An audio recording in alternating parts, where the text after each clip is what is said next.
I shouldn't have opened the door that night. The Edinburgh rain had soaked through my jacket, and the hallway smelled of wet asphalt, cheap cologne, and something metallic that lingered unpleasantly at the back of my throat. I was exhausted, tired in a way that seeped into your bones, tired of work, tired of pretending everything was fine, tired of pretending I still trusted Mara when every instinct inside me screamed that something was wrong. The apartment was dark, too dark, a suffocating kind of quiet wrapped around everything, the kind of silence that collects secrets in its corners. I stepped inside, flicked on the dim hallway light, and there he was, a man I had never seen before. Slumped on our couch, shoes kicked off, an empty whiskey bottle on the floor, and the faint trace of Mara's perfume drifting in the air around him. "What the hell is this?" My voice came out as a brittle whisper, shaking despite every attempt to steady it. Mara froze mid-step, her face drained of color, her lips pressed into a tight line. She looked like someone caught between invention and confession. "It's not what it looks like," she said immediately, too quickly, too rehearsed. Her eyes flicked to him and back to me, panic flashing behind her practiced calm, the kind of panic only guilty people try to hide. I wanted to speak, something sharp, something final, but the words tangled on my tongue.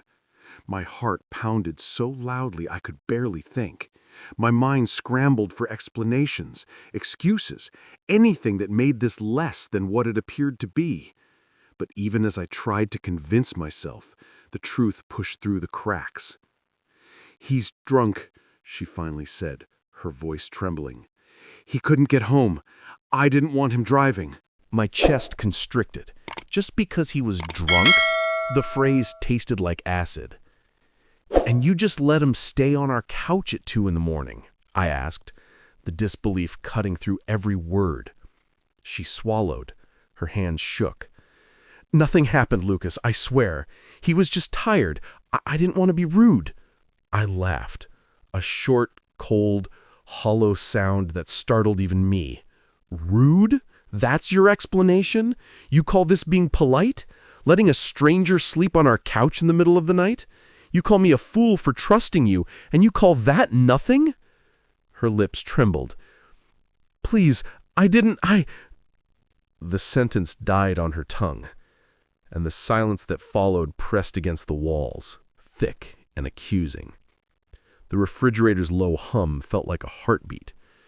The street lights leaking through the blinds created long, sharp shadows across the floor, shadows that felt like accusations. I glanced at him, this man who shouldn't have meant anything to me, yet felt like a blade twisting inside my chest. I wanted to scream, to break something, to tear apart the room until I found an explanation that made sense. But I didn't. I wanted clarity. I wanted honesty. I wanted something real. But what I got were shaky breaths and excuses worn thin from use. "You expect me to believe that?" I asked quietly. Too quietly. "You expect me to believe a drunk man just slept on our couch and nothing happened? That I should just nod and thank you for your generosity?" Her eyes filled with tears.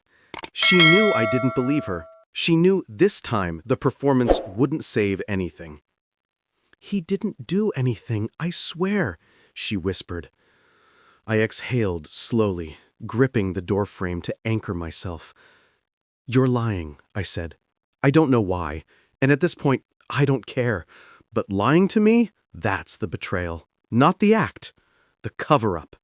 That's what destroys trust." She opened her mouth, then closed it, floundering for words. "No," I continued, voice cracking. "I don't want excuses. I don't want your drunk man story. Your answer tells me everything about who you really are." I walked past them, each step deliberate, controlled. Dylan mumbled something incoherent, but I didn't care. I couldn't look at him. Couldn't look at her. Couldn't look at the life I thought I still had. I left the apartment that night. The cold Edinburgh wind sliced through my coat, but it grounded me. It was the only thing that felt real. My mind replayed every laugh, every kiss, every whispered "I love you" that suddenly felt weaponized. Over the next days, the small signs multiplied. Her phone angled away from me. Messages disappearing. A perfume that wasn't hers lingering on her clothes. Each one a pinprick. Each pinprick a wound. When I finally confronted her again, I asked the one question she never expected. "Who else knows?" She froze. Her breath stilled. Her silence answered everything. Weeks passed, the tension swelling like an unspoken scream. And then I found the messages. Careless, unguarded, filled with flirtation and late-night promises never meant for me. I read them out loud to her. Her face crumbled. She whispered, "I can explain." But explanations meant nothing now. There was only one line that mattered. "You're the only one who knows. Don't tell him." The betrayal wasn't that night. It wasn't him. It wasn't the excuses. It was the slow erosion of truth, the rewriting of reality, the quiet, devastating realization that the person I loved was not the person I thought she was. I walked out. The door closing behind me felt like the final breath of something already dying.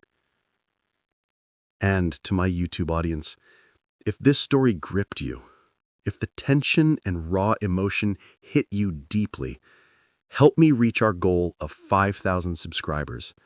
Every like, comment, and share keeps powerful stories like this alive.